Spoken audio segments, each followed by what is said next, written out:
Okay, so continuing with the power of meditation, I'm going to give it in the words of Neville Goddard.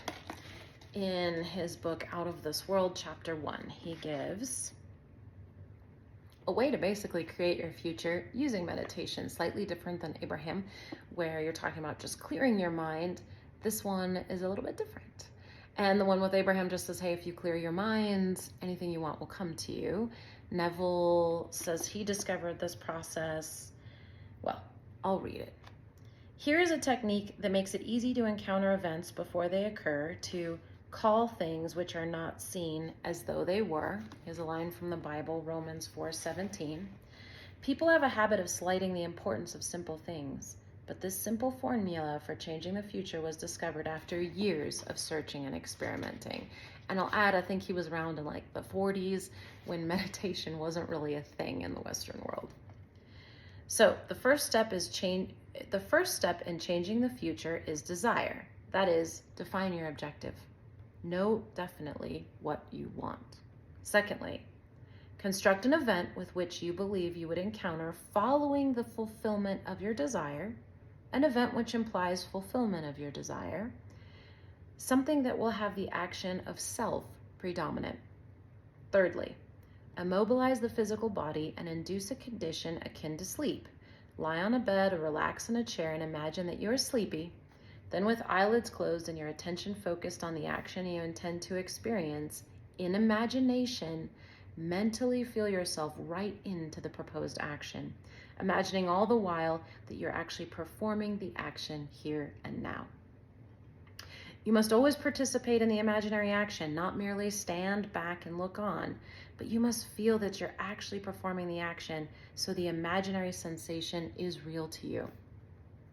It is important always to remember that the proposed action must be one which follows the fulfillment of your desire, and also you must feel yourself into the action until it has all the vividness and distinctness of reality.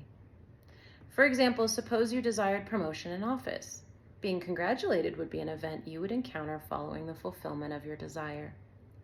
Having selected this action as the one you will experience in your imagination, immobilize the physical body and induce a state akin to sleep, a drowsy state, but one in which you are still able to control the direction of your thoughts, a state in which you are attentive without effort.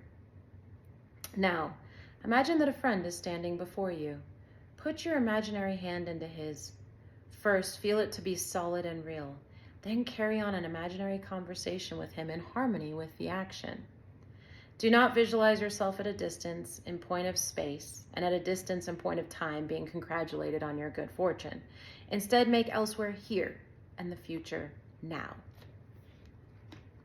The future event is a reality now in a dimensionally larger world, and oddly enough, now in a dimensionally larger world is equivalent to here in the ordinary three-dimensional space of everyday life.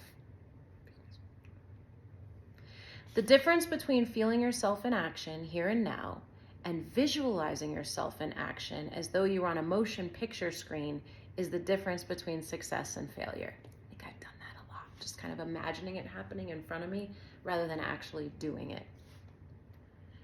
The difference will be appreciated if you will now visualize yourself climbing a ladder.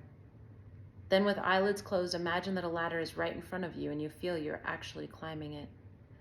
Desire, physical immobility bordering on sleep, and imaginary action in which self feelingly predominates here and now are not only important factors in altering the future, but they're essential conditions in consciously projecting the spiritual self.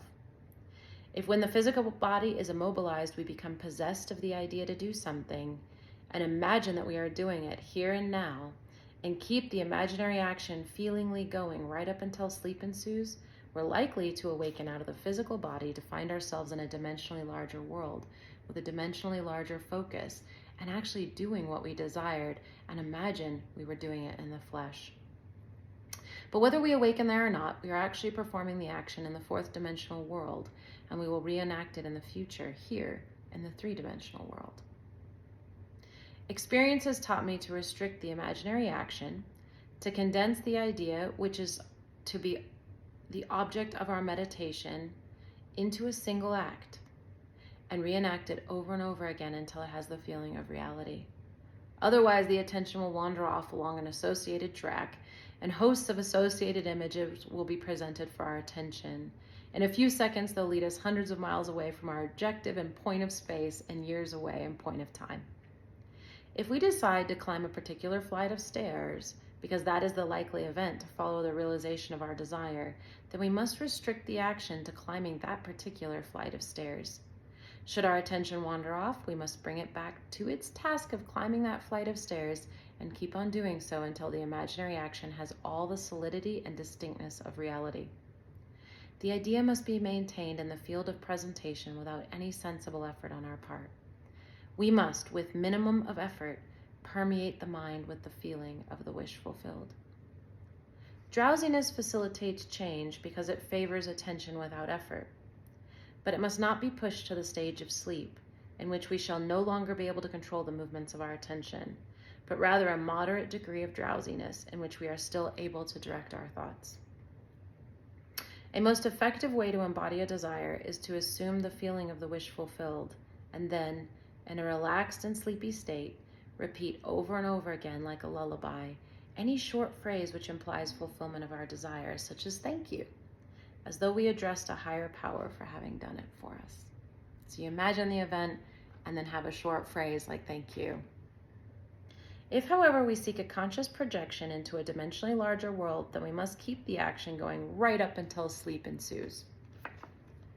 Experience and imagination with all the distinctness of reality, what would be experienced in the flesh where you achieve your goal, and you shall in time meet it in the flesh as you met it in your imagination. Feed the mind with premises, that is, assertions presumed to be true, because assumptions, though unreal to the senses, if persisted in until they have the feeling of reality, will harden into facts. To an assumption, all means which promote its realization are good.